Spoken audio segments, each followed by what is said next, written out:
An increase in attacks against ICE agents. Just look at this chart, kind of hard to take. January 21st versus June 30th. 2024 it was 10. 2025, 79. That's a 690% increase, sir. How do you see it?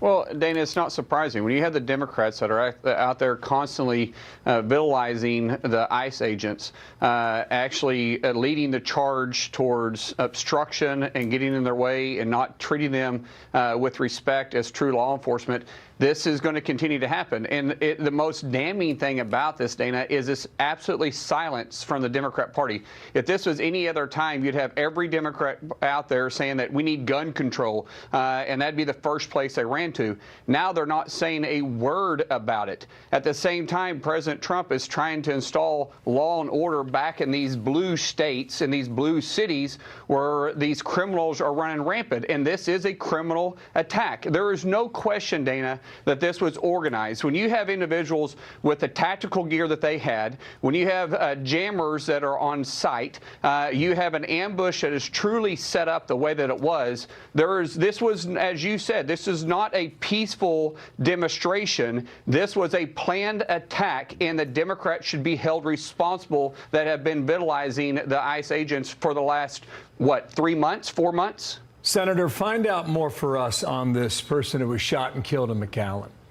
Said to be 27 years old, from the state of Michigan, no prior record. His name is Ryan Lewis Mosqueda. He showed up with a car that had Cordis Dei, which is a Latin phrase meaning Day of the Heart, which corresponds with some video game that apparently has a revolutionary movement that aims to cripple capitalist governments. Can you tie all that together? And what have you found out about this person?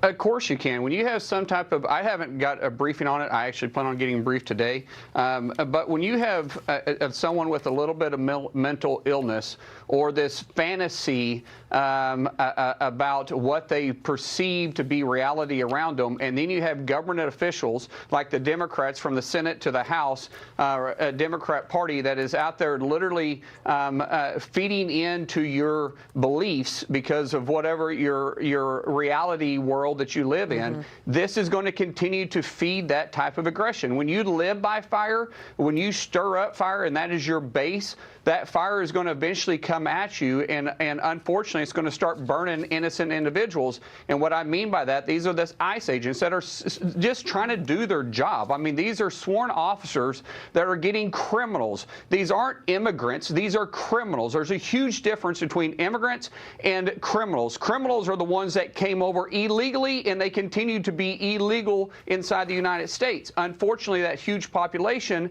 is also creating a tremendous amount of crime, and now you have organized crime that's feeding off the Democrat Party, that is feeding off the individuals that have this false reality. And I believe that this is going to continue to happen, and it should never, ever take place. They should be condemning this action right now. Every Democrat leader should be condemning what happened, and yet they haven't said a single word about it. Well, this is there was one thing that was said, and this was told to Axios by a House Democrat, unnamed, and you could imagine why when I read this to you.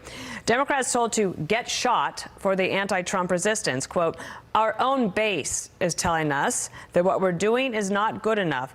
There needs to be blood to grab the attention of the press and the public.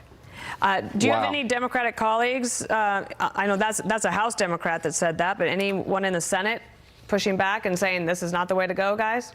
I would hope that that is just a false story that Axios is putting out there, that there was actually not an elected leader that would actually say that. Unfortunately, I believe it probably is true. And no, I have not heard one person condemning that. That enough, Dana, should scare the living daylights out of you. This is why the American people chose to go with President Trump and the Republican Party, because they're tired of this lawlessness. They're tired of this criminal activity that's continuing to take place. They're tired of the pandering to illegals, to criminal activities that the Democrat Party is leaning into, this woke DEI, do what feels right, forget about law and order, defund the police mentality that the Democrat Party has fed into their base. The American people want a country that they can walk down the streets and feel safe. They want to be able to go jogging. They want to know their kids are going to be safe when they're outside in the streets riding their bikes. They want to know that the fentanyl isn't going to kill some innocent kid that just accidentally took something that he didn't know what he was taking. They want to make sure that we have law law and order back in our streets, and that's what President Trump is delivering for the American people. And yet the Democrat Party is pushing back on it. And these are the same people they allowed to come across our southern border. What did they think was going to happen? They own this. This is their fault. This is their responsibility. Senator, thank you for your time. And just to be clear, I just want to be clear. I mean, Axios put that out there yesterday. There was no other pushback, and we had it on the 5 as well. So they're not making it up. No, I know, but I would hope they are, but I believe they're right. It just is sickening that any Democrat leader would ever say that. Well, it's likely to get worse, unfortunately. I agree. Senator, thank you for your time. We'll follow all of it. Thanks for coming on. Thank you.